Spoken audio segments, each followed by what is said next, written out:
എൻ്റെ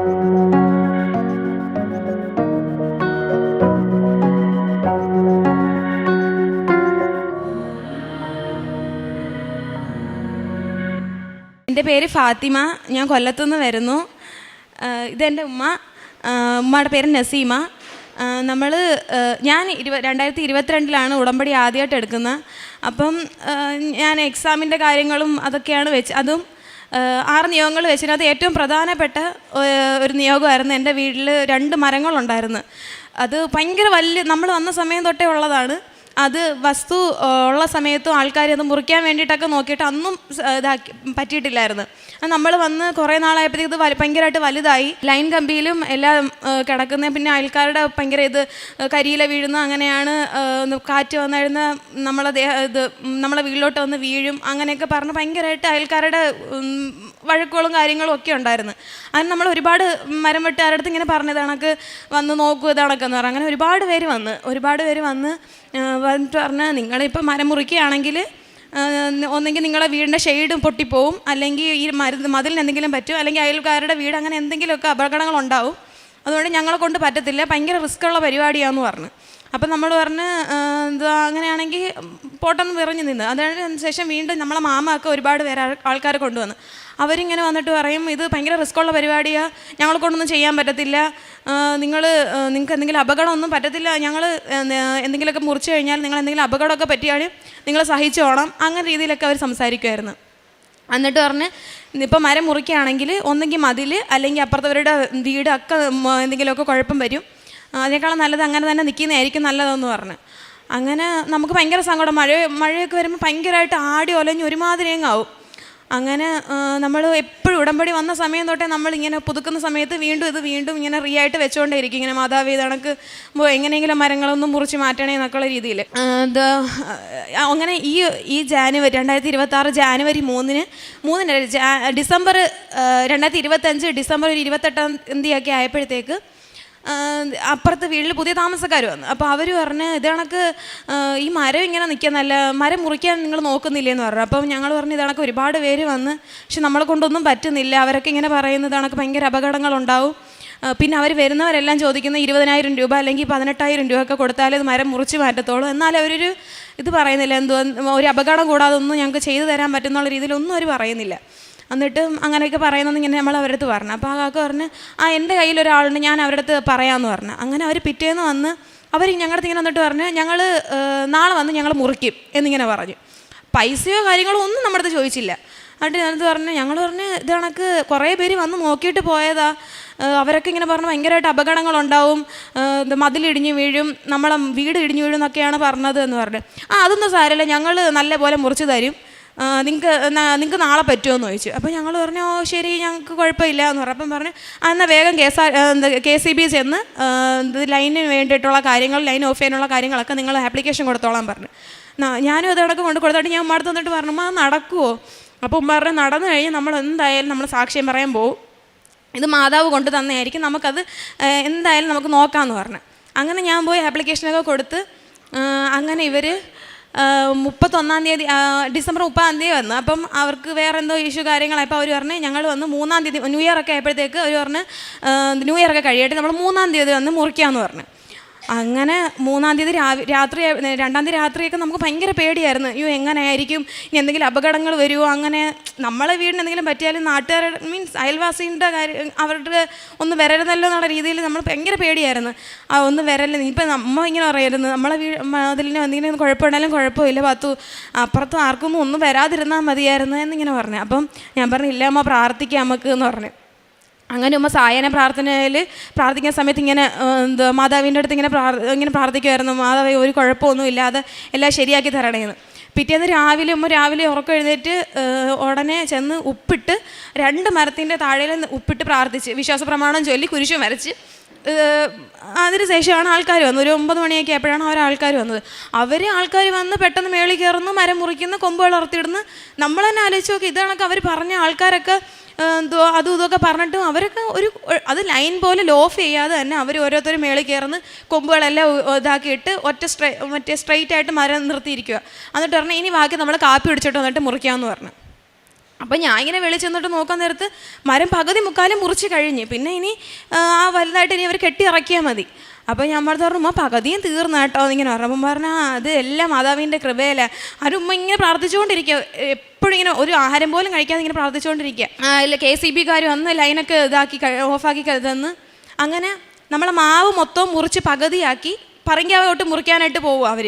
അതിന് പറങ്കാവ് മുറിച്ചുകൊണ്ടിരിക്കുന്ന സമയത്ത് ആ മുറിച്ചുകൊണ്ടിരിക്കുന്ന ആൾ ഇച്ചിരിയും കൂടെ വൈകിട്ടായി, ഒരു 5 മണിയോളമായി. അപ്പോൾ അവർക്ക് 6:30 ആകുമ്പോഴത്തേക്ക് എന്തുവാ ഇത് ലൈനൊക്കെ ഇടണം, അതുകൊണ്ട് നേരെ വേഗം മുറിക്കണം എന്ന് പറഞ്ഞ് KCBന്ന് ആൾ വന്നു. അങ്ങനെ ഇവർ പെട്ടെന്ന് ആ ഒരു വെപ്രാളത്തിൽ നീളം കൂട്ടി മുറിച്ച സമയത്ത് ഇയാളുടെ കയ്യിൽ നിൽക്കാതെ ഈ മരത്തിന് ആ വലിയ കൊമ്പ് വന്ന് വീണത് കറങ്ങി തിരിഞ്ഞപ്പോൾ നമുക്കറിയാം അത് വന്നു കഴിഞ്ഞാൽ നേരെ വന്ന് നമ്മൾ ഷെയ്ഡിലിടിക്കും. ഷെയ്ഡ് ഒന്നെങ്കിൽ ഇടിഞ്ഞ് മൊത്തത്തിൽ പോകും, അല്ലെങ്കിൽ ആ മരത്തിലാണ് ഇടിക്കുന്നെങ്കിൽ ആ മരത്തിലിരിക്കുന്ന ആളും താഴെ നിൽക്കുന്ന ആളുടെ ദേഹത്ത് വന്ന് വീഴും, അതിനകത്ത് ആരെങ്കിലും ഒരാൾ മരിക്കും. ആ ഒരു രീതിയിലായിരുന്നു.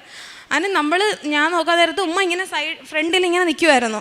ഈ മരം ആ ശിഖരം നേരെ വന്ന് നമ്മളെ പ്ലാവിനകത്തല്ലേ ആരോ കൊണ്ടുവന്ന് തട്ടിക്കുന്ന രീതിയിൽ എന്നിട്ട് അതിനകത്ത് ഒരുപാട് ചക്കകൾ നിൽപ്പുണ്ടായിരുന്നു. അത് വലിയ വലിയ ചക്കകൾ. അതിനകത്തുനിന്ന് ഒരു ചക്ക അത്രയും ഫോഴ്സിന് ആ മരം വന്ന് വീണേണ്ട ആ ചക്ക ആ ഒരു വലിയ ചക്ക വന്ന് നേരെ ഉമ്മ നിൽക്കുന്നതിൻ്റെ നേരെ വരുമായിരുന്നു. അങ്ങ് ദൂരെയാണ് ആ പ്ലാവ് നിൽക്കുന്നത്. ഉമ്മ ഇച്ചിരി നല്ല ദൂരെയാണ് നിൽക്കണം. അവിടുന്ന് ആ ചക്ക ഉരുണ്ട് വന്ന് ഉമ്മ നിൽക്കുന്നതിന് അടുത്തോട്ട് ഇങ്ങനെ ഉരുണ്ട് വരും. അപ്പോൾ ഉമ്മാടത്തിൽ ആരോ പറഞ്ഞ് മാറ്റുന്ന രീതിയിൽ ഉമ്മ ജസ്റ്റ് ഇങ്ങനെ ഒന്ന് മാറിയതും അത് ജസ്റ്റ് ഉമ്മ നിന്ന് ആ ഭാഗത്ത് തന്നെ വന്ന് ചക്ക ഇടിച്ച്, എന്നിട്ട് അവിടുത്തെ മതിൽ മൊത്തം പൊട്ടിപ്പോയി. അപ്പോൾ അവിടെ നിൽക്കുന്ന എല്ലാവരും പറഞ്ഞു നിങ്ങൾക്ക് എന്തോ അനുഗ്രഹമുണ്ട്, ഇത്രയും കുഴപ്പങ്ങളൊന്നും വന്നില്ല, നിങ്ങളിപ്പോൾ മരിച്ചു പോകണ്ടായിരുന്നു, ഇപ്പോൾ ആ വലിയ ചക്ക നെഞ്ചത്ത് വീണ്ടിരുന്നെങ്കിൽ ഇപ്പോൾ എന്തോ സംഭവിച്ചാൽ മരമുറിയോ ഒന്നും നടക്കത്തില്ലായിരുന്നു, നിങ്ങളിപ്പോൾ ഇവിടെ ഒരു മരണം തന്നെ സംഭവിച്ചായിരുന്നു പറഞ്ഞാൽ അത്രയ്ക്കും വലിയ ചക്ക അത്രയ്ക്കും ഫോഴ്സിനാണ് വന്നത്. അത് വെച്ചാൽ അവിടെ നിന്ന് മതിൽ മൊത്തത്തിൽ ആ റൗണ്ടിൽ അത്ര ആ ചക്കയുടെ വലുപ്പത്തിൽ തന്നെ പൊട്ടിപ്പോയി. അങ്ങനെ ആൾക്കാരെല്ലാവരും ഇങ്ങനെ പറഞ്ഞത് നിങ്ങൾക്ക് എന്തോ അനുഗ്രഹമുണ്ട്. ഒന്നാമത് തന്നെ ഈ മരം ഇത്രയും ഇതായിട്ട് നിന്നിട്ട് പോലും നിങ്ങളെ ഇത് കണക്ക് ആൾക്കാർ വന്ന് പെട്ടെന്നത് മരം മുറിക്കുന്ന അതൊക്കെ എന്തോ ഭാഗ്യം തന്നെ നിങ്ങളെന്ന് പറയും. അതെല്ലാം നമ്മളെ മാതാവിൻ്റെ മധ്യസ്ഥ നിന്ന് കർത്താവ് ചെയ്തു തന്നെ ഞങ്ങൾക്ക് പൂർണ്ണ വിശ്വാസമുണ്ട്. കാരണം ഇത്രയും നാൾ ഈ 14 വർഷമായിട്ട് ഇത്രയും ആൾക്കാർ വന്ന് നോക്കിയിട്ട് പോലും ഇതുവരെ അതിന് ഒന്ന് ചെയ്യാൻ ആരൊരാൾ പോസിറ്റീവ് പറഞ്ഞിട്ടില്ല. വരുന്നവരെല്ലാം 15, 16 രൂപ അല്ലെങ്കിൽ 20,000 രൂപ ഉണ്ടെങ്കിൽ തന്നെ ഞങ്ങൾ മുറിച്ച് കഴിഞ്ഞാൽ അങ്ങനെ ചെയ്യും ഇങ്ങനെ പോകുന്നൊക്കെ ഇങ്ങനെ പറഞ്ഞിട്ട് അത് ഇങ്ങനെ പൂവ് പറിച്ച് കളയുന്ന രീതിയിലാണ് 2 മരങ്ങളും മുറിച്ച് തന്നത്. അത് കഴിഞ്ഞിട്ട് അയൽക്കാരെല്ലാം മുറിച്ച് കഴിഞ്ഞിട്ട് എല്ലാത്തിനും വന്ന് നോക്കിയാൽ എവിടെയെങ്കിലും വന്ന് ഇടിച്ച് വീണ എവിടെയെങ്കിലും എന്തെങ്കിലും പൊട്ടിപ്പോയാൽ അങ്ങനെയൊക്കെയാണ് ആൾക്കാർ വന്ന് ചോദിച്ചത്. അപ്പോൾ നമ്മൾ പറഞ്ഞു തറയൊന്ന് ചെറുതായിട്ടൊന്ന് പൊട്ടിയതേ ഉള്ളൂ, വേറെ ഒന്നും സംഭവിച്ചില്ല എന്ന് പറഞ്ഞു. അവരൊക്കെ ഭയങ്കര അത്ഭുതത്തോടെ പറയുന്നത് നിങ്ങൾ മരങ്ങൾ പെട്ടെന്ന് മുറിച്ചല്ലേ, നിങ്ങൾ ഒരു മതിൽ പോലെ ഇളക്കി മാറ്റേണ്ടല്ലായിരുന്നല്ലേ, എല്ലാം റെഡിയാക്കി നിങ്ങൾക്ക് തന്നല്ലേ, നിങ്ങൾ എന്തോ അനുഗ്രഹമുള്ള ആൾക്കാരാണെന്നൊക്കെ ഇങ്ങനെ പറയും. നമ്മൾ പറഞ്ഞാൽ ഇങ്ങനെ ദൈവത്തിൻ്റെ കൃപയിൽ നമ്മളത് നടത്തിയതാ എന്നുള്ള രീതിയിൽ അത് നമ്മളിങ്ങനെ മനസ്സിൽ പറയും അതാവേ ഞങ്ങളൊന്ന് സാക്ഷ്യം പറഞ്ഞേക്കാവേ. അത്രയ്ക്ക് വലിയ രീതിയിലാണ് നിന്നത്. പിന്നെയെന്ന് പറഞ്ഞാൽ അത് മാതാവിൻ്റെ കൃപയിലാണെന്ന് ഞങ്ങൾ ഇന്നും വിശ്വസിക്കുന്നത്. കാരണം വെച്ചാൽ അത്രയ്ക്കും ഇതിലാണ് നിന്നത്. പിന്നെ രണ്ടാമെന്ന് പറഞ്ഞാൽ നമുക്ക് വീടിൻ്റെ മെയിൻ്റെനൻസിന് വേണ്ടിയിട്ട് നമ്മൾ ലോണിന് ഒരുപാട് അപേക്ഷിച്ചുകൊണ്ടിരുന്നതായിരുന്നു. ഒരുപാട് വട്ടം നമ്മൾ പഞ്ചായത്തിലൊക്കെ കയറി ചോദിച്ചുകൊണ്ടൊക്കെ ഇരുന്നത്. അപ്പോൾ അവർ പറഞ്ഞത് കണക്ക് പറ്റത്തില്ല, ഇപ്പോഴങ്ങനെ സാങ്ഷൻ ഒന്നും പറയത്തില്ല, വെറും നിർധരരായിട്ടുള്ള ആൾക്കാർക്കേ പറ്റത്തുള്ളൂ, അല്ലെങ്കിൽ എന്തെങ്കിലും വലിയ രോഗങ്ങളുള്ള ആൾക്കാർക്കേ പറ്റത്തുള്ളൂ അങ്ങനെയൊക്കെ പറഞ്ഞു. അങ്ങനെ ഇരിക്കുമ്പോഴത്തേക്ക് ഒരു ലോണിൻ്റെ കാര്യം ഇങ്ങനെ നമ്മളിങ്ങനെ കേട്ട് അങ്ങനെ നമ്മൾ വില്ലേജിൽ നിന്ന് ഇതാക്കിയപ്പോഴത്തേക്ക് അവർ പറഞ്ഞു നിങ്ങൾ ആപ്ലിക്കേഷൻ കൊടുത്തോളാൻ പറഞ്ഞു. അത് നമ്മൾ ആപ്ലിക്കേഷൻ കൊണ്ട് ഇവിടെ കളക്ടറേറ്റിൽ കൊടുക്കും. അപ്പോൾ അവർ പറഞ്ഞു ഒരുപാട് വേഴയുണ്ട്, പക്ഷേ നിങ്ങൾക്കിപ്പോൾ എന്താണ് വേണ്ടത്? അപ്പോൾ ഞങ്ങൾ പറഞ്ഞു ഇതാണക്ക് ഞങ്ങളെ കട്ടളകളും കാര്യങ്ങളും ഒക്കെ പോയിരിക്കുക. അപ്പം പറഞ്ഞു ഇതിനേക്കാളും വലിയ കുറേ പേര് വന്നിട്ടുണ്ട്, എന്തായാലും ഇതിനകത്ത് നോക്കാം എന്നുള്ള രീതിയിൽ അവർ വെച്ച്. പക്ഷേ നമുക്ക് ഇത്രയും പേരിനകത്ത് 10 പേർക്കെങ്ങാണ്ടുള്ള ആ ലോൺ സാങ്ഷൻ ആവുന്നത്. അപ്പം നമുക്കതിനകത്ത് നിന്ന് അത് സാങ്ഷൻ ആവുകയും ചെയ്ത് നമുക്ക് ലോണിൻ്റെ പൈസ കിട്ടുകയും ചെയ്ത്. നമ്മളത് ഒട്ടും വിചാരിച്ച കാര്യമല്ല അത് കിട്ടുമെന്നുള്ള രീതിയിൽ. പിന്നെ ഞാൻ നഴ്സിംഗ് പഠിച്ച് ഇപ്പം കംപ്ലീറ്റ് ചെയ്തതാണ്. അപ്പം ഞാൻ നഴ്സിംഗിന് ഫസ്റ്റ് ഇയർ വരുന്ന സമയത്ത് ഇവിടെ വന്ന് അച്ഛൻ്റെ കയ്യിൽ നിന്ന് ബ്ലെസ്സിങ്സൊക്കെ മേടിച്ച് അത് കണക്ക് കാശ് രൂപമൊക്കെ ആയിട്ടാണ് ഞാൻ എക്സാം ഹാളിലൊക്കെ പോകുന്നത്. അപ്പോൾ ക്ലാസ്സിൽ പിള്ളേരൊക്കെ പറയും നിനക്ക് ഇത്ര ഭയങ്കര വിശ്വാസമാണോ മാതാവിനെ, നമ്മൾ ക്രിസ്ത്യാനിയാണ്, ഞാൻ ക്രിസ്ത്യൻ കോളേജിലാണ് പഠിച്ചത്. അപ്പം പറഞ്ഞു നിനക്ക് ഇത്ര വിശ്വാസമാണോ, ഞങ്ങൾക്ക് ഇല്ലാത്ത വിശ്വാസമാണല്ലേ നിനക്ക് എന്നിങ്ങനെ പറയും. അപ്പം ഞാൻ പറഞ്ഞു എനിക്ക് ഭയങ്കര വിശ്വാസമാണ്, ഇങ്ങനെ കൃപാസന മാതാവിന് എനിക്ക് ഭയങ്കര വിശ്വാസമായിരുന്നു, ഭയങ്കര ഇഷ്ടമാണെന്ന് പറഞ്ഞു. എക്സാമിന് പോകുന്ന സമയത്തൊക്കെ ഞാൻ എൻ്റെ ചെയറിൻ്റെ താഴെയായിട്ട് കയ്യിൽ ഉപ്പ് കൊണ്ടുപോയിട്ട് അവിടെ ഇങ്ങനെ ഉപ്പിട്ട് പ്രാർത്ഥിക്കും. എന്നിട്ട് ഞാൻ മാതാവിൻ്റെ അടുത്ത് മാതാവേ ഇന്ന് വരുന്ന മിസ് അല്ലെങ്കിൽ എന്തെങ്കിലും ഒരു അടയാളം നീ ക്ലാസ് റൂമിൽ കാണിച്ചു തരണമെന്ന് പറയും. സൂക്ഷ്യം പോലെ ഇപ്പം 4 എക്സാം ഉണ്ടെങ്കിൽ ആ 4 സമയത്ത് മിസ്മാർ വരുന്ന ഒരാൾ എന്തെങ്കിലും ചാര കളർ ഡ്രസ്സായിരിക്കും, അല്ലെങ്കിൽ ഒരാൾ നീലയായിരിക്കും, അല്ലെങ്കിൽ ഒരാൾ പച്ച സാരി ആയിരിക്കും. അങ്ങനെ എന്തെങ്കിലും ഈ 4 ദിവസം അതേ കണക്കായിരുന്നു മിസ്മാർ വന്നപ്പോൾ സാരിയുടെ കളർ മാറി. അപ്പം നമ്മൾ വിചാരിക്കും അതണക്ക് മാതാവ് വന്നിട്ടുണ്ട്, നീല സാരി കാണുമ്പോൾ നമ്മൾ മാതാവ് വന്നിട്ടുണ്ട്. അങ്ങനെ ലാസ്റ്റ് പരീക്ഷ ആയപ്പോൾ സമയത്ത് എൻ്റെ പ്രിൻസിപ്പളായിരുന്നു ഹോളിൽ നിന്ന്. അപ്പോൾ പ്രിൻസിപ്പൾ പറഞ്ഞു, ഫാത്തിമ ഇവരെല്ലാവരും ക്രിസ്ത്യാനികൾ, അവർ ഉപ്പിട്ട് പ്രാർത്ഥിക്കുന്നത്, നീ എന്തിനെ ഉപ്പിട്ട് പ്രാർത്ഥിക്കുന്ന, നിനക്ക് ഇത്ര വിശ്വാസം? ഞാൻ പറഞ്ഞു, അപ്പോൾ എൻ്റെ കയ്യിൽ കൊന്തയും കാശുരൂപം ഒക്കെ ഉണ്ട്. അപ്പോൾ ഞാൻ പറഞ്ഞു ഇതാണെങ്കിൽ എനിക്ക് ഭയങ്കര വിശ്വാസമാണ് മാതാവിനെ എന്ന് പറഞ്ഞു. അപ്പം ഞാൻ ഇങ്ങനെ ചിരിച്ചുകൊണ്ട് പറഞ്ഞു മാതാവ്. അപ്പം പറഞ്ഞു ഓ ജയിക്കാൻ വേണ്ടിയിട്ടായിരിക്കും എന്ന് പറഞ്ഞു. ഞാൻ പറഞ്ഞു അങ്ങനെയല്ല, എനിക്ക് ഭയങ്കര ഇഷ്ടമാണ്, എൻ്റെ കൂടെ ഉള്ളതാണൊക്കെ എനിക്ക് എപ്പോഴും ഫീൽ ചെയ്യും, അതുകൊണ്ടാണ് ഞാൻ ഇത് എപ്പോഴും കൊണ്ട് നടക്കുന്നതെന്ന് പറഞ്ഞു. അപ്പോൾ ഞാൻ പറഞ്ഞു, എന്നിട്ട് ഞാൻ ഇങ്ങനെ മാഡത്തിൻ്റെ അടുത്ത് പറഞ്ഞു, മാഡം നോക്കിയാൽ ഞങ്ങളുടെ ക്ലാസ്സിലുള്ള ഞങ്ങൾ ഈ ഇരിക്കുന്ന എല്ലാവരും പാസ്സാവുമെന്ന് പറഞ്ഞു. റിസൾട്ട് വന്നപ്പോൾ നമ്മളെല്ലാവരും പാസ്സായി, നമ്മളെല്ലാവരും. അത് ഭയങ്കര ഇതായിരുന്നു. അപ്പം നമ്മൾ അതിന് ശേഷം മാർക്ക് ലിസ്റ്റ് മേടിക്കാൻ ചെന്നപ്പോഴത്തേക്ക് മേഡം എൻ്റെ അടുത്ത് വെച്ചത്, നീ അന്ന് പറഞ്ഞ സത്യമായിരുന്നല്ലേ, നിങ്ങൾ ക്ലാസ്സിലെ എല്ലാവരും പാസ്സായല്ലേ എന്ന് പറഞ്ഞപ്പോൾ ഞാൻ പറഞ്ഞു അതെനിക്ക് വിശ്വാസം ഉണ്ടായിരുന്നു, ഞാൻ അതിനായിരുന്നു ഉപ്പിട്ട് പ്രാർത്ഥിച്ചത്, എനിക്ക് അത്രയ്ക്ക് വിശ്വാസം ഉണ്ടായിരുന്നു എന്ന് പറഞ്ഞു. എന്നിട്ട് നമ്മൾ പ്രാക്ടിക്കൽ സൈഡ് പോകുമ്പോൾ എനിക്ക് ഭയങ്കര പേടിയായിരുന്നു. പ്രൊസീജിയർ ചെയ്യുമ്പോഴത്തേക്ക് എനിക്ക് കൈയൊക്കെ വിറയ്ക്കും. അങ്ങനെ ഞാൻ എപ്പോഴും ഇങ്ങനെ കാശുരൂപം കൊണ്ടാണ് പോകുന്നത്. അപ്പോൾ ഞങ്ങൾ ബസ്സിൽ കമ്മ്യൂണിറ്റി പോസ്റ്റിങ്ങിന് വന്ന് ബസ്സിൽ ഇറങ്ങുന്ന സമയത്ത് ഞാൻ കാശുരൂപം ഇങ്ങനെ മുറുക്കി പിടിച്ചുകൊണ്ട് ഇറങ്ങുന്നത്, മാതാവേ പാവം മേഡം ആയിരിക്കണേ എന്നൊക്കെ പറഞ്ഞു. നമ്മൾ ഇറങ്ങിയ ഉടനെ സ്പോട്ടിൽ കുറേ ചാര കളർ പ്രാവ് ഇങ്ങനെ പറഞ്ഞു. എപ്പോഴും എനിക്ക് മനസ്സിലായി മാതാവിടെ ഉണ്ട്, അപ്പോൾ ഇതെനിക്ക് കുഴപ്പമേ ഇല്ല. എന്നിട്ട് എനിക്കൊരു വീട് കിട്ടി. ആ വീടിൻ്റെ അകത്ത് മൊത്തം കൃപാസന മാതാവിൻ്റെ പടവും, അങ്ങനെ അവർ ഭയങ്കരമായിട്ട് മാതാവിന് ഭയങ്കര വിശ്വാസം. അപ്പം ഞാൻ കാശുരൂപത്തിൻ്റെ മറ്റേ കൊന്തിങ്ങനെ വെച്ച് അതിനകത്ത് കാശുരൂപം കണ്ടപ്പോഴത്തേക്ക് ആ അമ്മ ചോദിച്ച് ഇത് മോള് ക്രിസ്ത്യാനി ആയിരുന്നല്ലേ? അപ്പോൾ ഞാൻ പറഞ്ഞു ഞാൻ ക്രിസ്ത്യാനി അല്ല, ഞാൻ മുസ്ലിമാണ്. പക്ഷെ കണ്ടാൽ തോന്നുന്നില്ല, നിന്നെ കണ്ട ക്രിസ്ത്യാനിയായിട്ടേ തോന്നത്തോളം എന്ന് പറഞ്ഞു.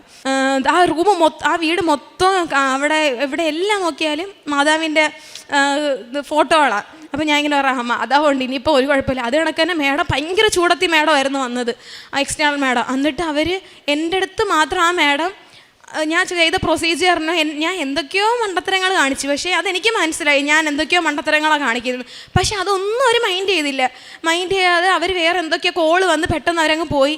അപ്പോൾ ഞങ്ങൾ ഇൻ്റേണൽ മേഡം പറഞ്ഞു നീ ചെയ്തത് മതി, അവർ കണ്ട് മതി എന്ന് പറഞ്ഞു. കാരണം ഞാൻ അധികം ഒന്നും ചെയ്തില്ല, ഞാൻ അത്രയ്ക്ക് പേടിച്ചാണ് നിന്നത്. അവർ ഞാൻ ഇങ്ങനെ വിചാരിക്കാം മാതാവ് എന്തായാലും അത് ഞാൻ ചെയ്തത് തെറ്റങ്ങളും കണ്ടുപിടിച്ചായിരുന്നെങ്കിൽ ഇപ്പം ഞാൻ തീർന്നേനെ. അങ്ങനെ എനിക്കത് ഭയങ്കര അനുഗ്രഹമായിരുന്നു. മാതാവ് എൻ്റെ കൂടെ ഉള്ള രീതിയിലായിരുന്നു എനിക്ക് ഫീൽ ചെയ്തത്. പിന്നെ നമ്മൾ കാരുണ്യ പ്രവർത്തനം എന്ന് പറഞ്ഞാൽ ഉമ്മ ഇവിടെ എപ്പോൾ വന്നാലും ഒരു 300 രൂപയ്ക്കോ 500 രൂപയ്ക്കോ പത്രം മേടിച്ച് ഉമ്മ ആണെങ്കിൽ വീട് തോറും പത്രങ്ങൾ കൊടുത്ത് ആളുടെ അടുത്ത് ഇങ്ങനെ പറയുന്നത് കണക്ക് മാതാവിൻ്റെ അടുത്ത് പോകണം, മാതാവ് ഭയങ്കര അത്ഭുതമുള്ള മാതാവാന്നൊക്കെ പറഞ്ഞ് ഉമ്മ ഇങ്ങനെ പ്രാർത്ഥിച്ച് പത്രങ്ങൾ കൊടുക്കും. നമ്മൾ പ്രേക്ഷക പ്രവർത്തനം അങ്ങനെ ചെയ്യുന്നത്. പിന്നെ ഇവിടുത്തെ അച്ഛൻ്റെ ടോക്ക് എപ്പോഴും ഉമ്മ ഒരാഴ്ചയിൽ ഒരു ദിവസം പോലും മുടങ്ങത്തില്ല. അതെല്ലാം കണ്ട് ഷെയർ ചെയ്തു, നമ്മൾ കുറേ ഫ്രണ്ട്സിനൊക്കെ ഷെയർ ചെയ്ത് കൊടുക്കും. പിന്നെ നമ്മൾ ഫുഡ് ആദ്യമേ നമ്മൾ വീട്ടിൽ നിന്ന് കൊല്ലത്ത് കൊണ്ടുപോയി അവിടെയുള്ള ആൾക്കാർക്കൊക്കെ ആയിരുന്നു നമ്മൾ വിതരണം ചെയ്യുന്നത്. പിന്നെ എനിക്ക് കോളേജിലൊക്കെ പോയി തുടങ്ങിയപ്പോഴത്തേക്ക് ലീവൊന്നും ഇല്ലാതെ വന്നപ്പോഴത്തേക്ക് നമ്മൾ വീടിൻ്റെ അടുത്ത് തന്നെ ഉണ്ട് സ്നേഹ അലമാര എന്ന് പറയുന്ന ഒരു ഫുഡൊക്കെ കൊണ്ടുവെക്കുന്ന ഒരു സ്ഥലം. അങ്ങനെ നമ്മൾ അവിടെ കൊണ്ടുവന്ന് എല്ലാ മാസവും ഫുഡ് കൊണ്ടുവെക്കും. അതൊക്കെയാണ് നമ്മൾ ചെയ്യുന്നത്. നമ്മൾ പിന്നെ ചാരിറ്റബിൾ ഉണ്ട്, നമ്മൾ മയ്യനാട് ഒരു ചാരിറ്റബിൾ ട്രസ്റ്റ് ഉണ്ട്. അപ്പം നമ്മൾ എല്ലാ മാസവും നമ്മളെ ഇന്ന് മിച്ചം പിടിക്കുന്ന പൈസ നമ്മൾ ഇതാക്കി വെച്ചിട്ട് നമ്മൾ വർഷം തോറും അവിടെ നമ്മൾ പൈസ കൊടുക്കും, നമ്മളെ കൊണ്ടാവുന്ന രീതിയിൽ നമ്മൾ കൊടുക്കും. പിന്നെ എല്ലാ മാതാവിൻ്റെ മധ്യസ്ഥയിൽ തിരുക്കുമാരൻ ചെയ്തതാണ് ഇപ്പോൾ 100% അതിനേക്കാളും കൂടുതൽ ഞാൻ വിശ്വസിക്കുന്നുണ്ട്. ഇനിയും ഈ ആൾക്കാർക്ക് മുന്നിൽ നിന്ന് എനിക്ക് സാക്ഷ്യം പറയാൻ പറ്റുള്ളതാണ് എൻ്റെ ആഗ്രഹം. 1000 നന്ദി മാതാവിനും കർത്താവിനും. എൻ്റെ മാതാവിനും എൻ്റെ സ്ത്രീകുമാരനും 1000 എനിക്ക് ഒരുപാട് കാര്യങ്ങളുണ്ട്. എനിക്കൊരുപാട് കാര്യം എൻ്റെ മാതാവ് തിരുമാരനോട് സാധിച്ചു തന്നിട്ടുണ്ട്. ഇപ്പോൾ മോള് പറഞ്ഞതൊന്നുമല്ല, ചെറിയ കാര്യങ്ങൾ ഒരുപാട്. ഞാൻ മാതാവിനെയും കർത്താവിനെയൊക്കെ പ്രാർത്ഥിച്ചു തുടങ്ങിയിട്ട് 23 വർഷമായി. പിന്നെ ഇവിടെ ഉടമ്പടിയുടെ അപ്പോൾ 6-7 വർഷമായി. അങ്ങനെ എല്ലാം കൊണ്ട് എനിക്ക് നല്ല വിശ്വാസവും ഉറപ്പും എൻ്റെ കർത്താവ് എന്നെ കൈവിടത്തില്ല, എൻ്റെ മാതാവ് എന്നെ കൈവിടത്തില്ല. അതുകൊണ്ട് എനിക്ക് ഏത് സമയം ഇനിയും വന്ന് ഞാൻ സാക്ഷ്യം പറയും. ഇപ്പം ഞാൻ വീണ്ടും 6 നിയോഗങ്ങൾ വെച്ചിട്ടുണ്ട്. അത് നടത്തി തന്ന എൻ്റെ മാതാവിന് ഞാൻ വന്ന് സാക്ഷ്യം പറയും, എല്ലാം ചെയ്യും. കാരുണ്യപ്രവർത്തനവും എല്ലാം ഞാൻ ചെയ്യും. പത്രവും കൊണ്ട് ഇപ്പോഴും ഞാൻ വാങ്ങിച്ചിട്ടുണ്ട്. പത്രം കൊണ്ട് കൊടുക്കുകയും തിരുകുമാരനും മാതാവിനും 1000 നന്ദി.